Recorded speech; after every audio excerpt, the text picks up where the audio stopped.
بڑے بڑے قرضے لیے ہیں اور ان قرضوں کو معاف کرایا ہے، تو پھر ان سے وہ قرضے بھی جو ہے وہ واپس لیے جانے چاہیے۔ آپ تو صرف یہ 20-30 کروڑ کا ویلفیئر فنڈ ہے، اس کے لیے اتنا شور مچا رہے ہیں، کھربوں روپے جو ہیں وہ قرضوں میں کھا گئے، ان کی بھی تو واپسی کی بات کریں بھائی، ان کی بھی تو واپسی کی کوئی بات کرے، ہے یا نہیں ہے؟ تو اگر یہ پھر انصاف نہیں ہوگا کہ جو میں چاہوں وہ ہو جائے اور جو پاکستان کے عوام کے حق حلال کی کمائی ہے اگر وہ اسے واپس مانگے تو وہ نہ ہو، یہ نہیں ہونا چاہیے۔ پھر اس کیس کا بھی فیصلہ ہونا چاہیے، ان لوگوں کی بھی لسٹیں بننی چاہیے کہ جنہوں نے قرضے لیے اور قرضے لے کر وہ معاف کرا لیے۔ درست یا غلط؟ اس پر آپ کی تائید حمایت ہے یا نہیں ہے؟ یہ آخری بات میں آپ کو، اگر یہ جذبہ ہے اور یہ جنوں ہے تو پھر جس طرح انڈیا میں حیدرآباد سائبر آباد بنا ہے، بنگلور سائبلور بنا ہے، تو سلیکون ویلی کو ہم پاکستان میں لا کر دکھا سکتے ہیں۔ کراچی کو سائبر آئیچی، لاہور کو سائبلور، اور پشاور کو سائبر شاور، اور کوئٹہ کو سائبر ایٹا بنا سکتے ہیں، کیونکہ ابھی تو ہمارا کمپیوٹر، ہماری جو کمپیوٹر لٹریسی اس کا یہ حال ہے۔ ایک چھوٹا سا قصہ سناؤں گا پھر آپ سے اجازت لوں گا۔ ایک کمپیوٹر کرائم، سائبر کرائم کا ایک گینگ پکڑا گیا، ہیکنگ کرتے ہیں، آپ نے ہیکنگ کا سنا ہوگا، کمپیوٹر میں ہیکنگ کرتے ہوئے ایک گروہ پکڑا گیا، تو ڈیلی نیوز میں خبر آئی کہ سائبر گینگ بسٹڈ، سائبر گینگ کو بے نقاب کیا گیا، اور 3 ملزمان کو جب دوپہر کو عدالت میں پیش کیا گیا سیشن جج کے سامنے، تو سیشن جج بھی بڑے ایکسائٹڈ تھے، انہوں نے بھی سنا تھا کہ یہ پہلی مرتبہ کوئی سائبر گینگ پکڑا گیا ہے۔ تو جب ملزموں کو پیش کیا گیا ریمانڈ کے لیے، اور وکیلوں نے کہا، یہ خاص طور سے میڈیا سیل والے ضرور سنیں، یہ ہماری کمپیوٹر لٹریسی ہے، سیشن عدالت کے جج ہیں، ان کے سامنے سائبر گینگ پیش ہوتا ہے، تو ان سے پوچھا جاتا ہے کہ وہ پوچھتے ہیں پولیس والے سے کہ اچھا یہ سائبر گینگ ہے؟ تو پولیس والا کہتا ہے کہ جی جناب یہ سائبر گینگ ہے۔ تو جج صاحب بڑی دلچسپی کے ساتھ پوچھتے ہیں اچھا یہ بتاؤ کہ ان تینوں میں سے سائبر کون ہے؟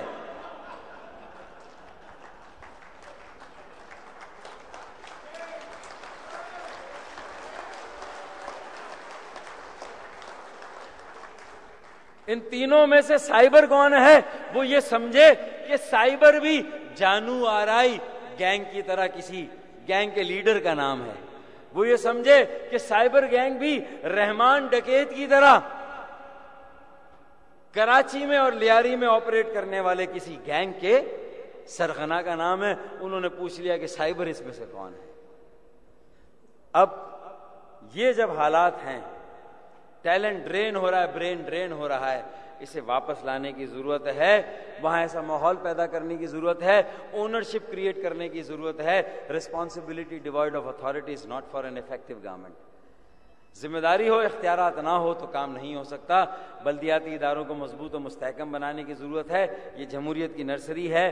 مجھے امید ہے کہ یہاں میرے جتنے پاکستانی موجود ہیں وہ ہمیں بھی پورے پاکستان میں کام کرنے کا موقع دیں گے۔ میں آخر میں ان سے یہ گزارش کروں گا کہ سانو بھی ایک باری آزماؤ،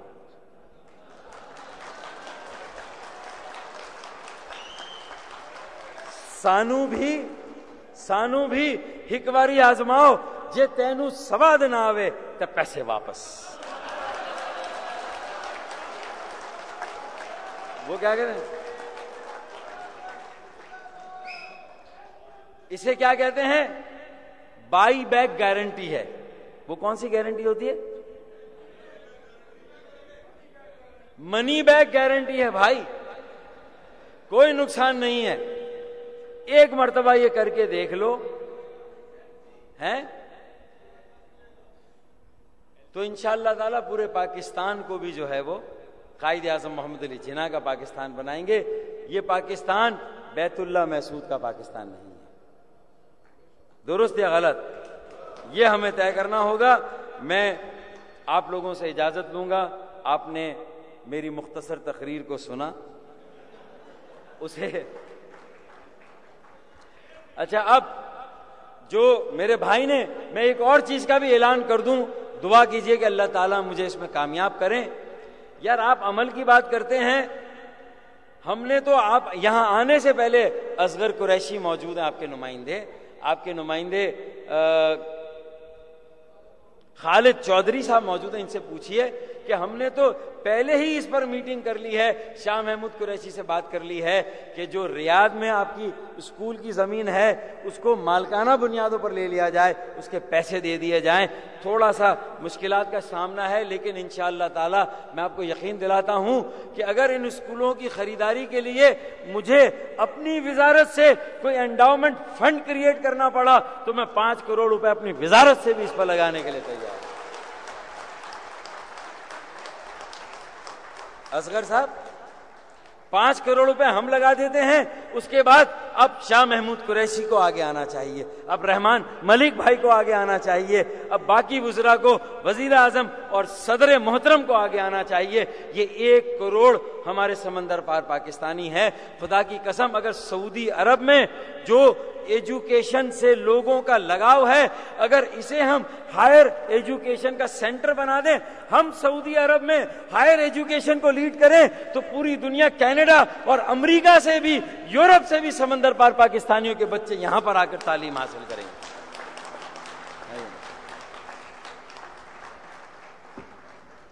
اور اس کے لیے یہی سمندر پار پاکستانی جو ہیں پیسہ بھی خرچ کریں گے, کیونکہ اب صرف حکومت پر ہم انحصار نہیں کر سکتے. ہم نے کام کر کے دکھایا کراچی میں. آج مصطفیٰ کمال بھائی نے ایک کراچی ڈیولپمنٹ ٹرسٹ بنایا اور کراچی ڈیولپمنٹ فنڈ کریٹ کیا ہے. آج وہاں کے نوجوان, پاکستان کے نوجوان 5-5 روپے فیس بک پر, ای میل پر اور کمپیوٹر کے ذریعے ان کو بھیج رہے ہیں, اور کروڑوں روپے اس فنڈ کے اندر جمع ہو گئے ہیں. یہ 47 کا زمانہ یاد کریں کہ جب سگریٹوں کی پنیوں پر کاغذ نہیں تھا, قلم نہیں تھا, درختوں کی ٹہنیوں کو چھیل چھیل کر قلم بنا کر جو ہے وہ پاکستان کی حکومت کا کاروبار شروع کیا گیا تھا. اگر ضرورت پڑی تو ایک مرتبہ پھر جو ہے وہ ویسا ہی پاکستان قائم کریں گے جو 1947 میں قائم ہوا تھا. درست یا غلط؟ سانو بھی ایک باری آزماؤ, جتینو سواد ناوے تے پیسے واپس. میں 2 اشعار پڑھوں گا, آپ سے اجازت لوں گا کہ فضاؤں میں میں اپنی گفتگو کو ختم کرنے سے پہلے خادم الحرمین شریفین شاہ عبداللہ بن عبدالعزیز صاحب کا اور ان کی جو تمام جو رائل ایکسلنسیز ہیں, ہائینسز ہیں, ان کا شکریہ ادا کرتا ہوں کہ انہوں نے سعودی عرب میں جو ہمیں مواقع فراہم کی ہیں روزگار کے, تعمیر اور ترقی کے, اور پاکستان کے ساتھ جو برادرانہ اور دیرینہ تعلقات قائم رکھے ہیں. A friend in need is a friend indeed. اور اگر ہم دنیا میں کسی ایک ملک کے لیے یہ بات کہہ سکتے ہیں, a friend in need is a friend indeed, تو وہ سعودی عربیہ ہے یا نہیں؟ میں ان کا شکریہ ادا کروں گا اور امید کرتا ہوں کہ ہماری حکومت کے زمانے میں انشاءاللہ تعالی یہ تعلقات اور مضبوط اور بہتر اور مستحکم ہوں گے.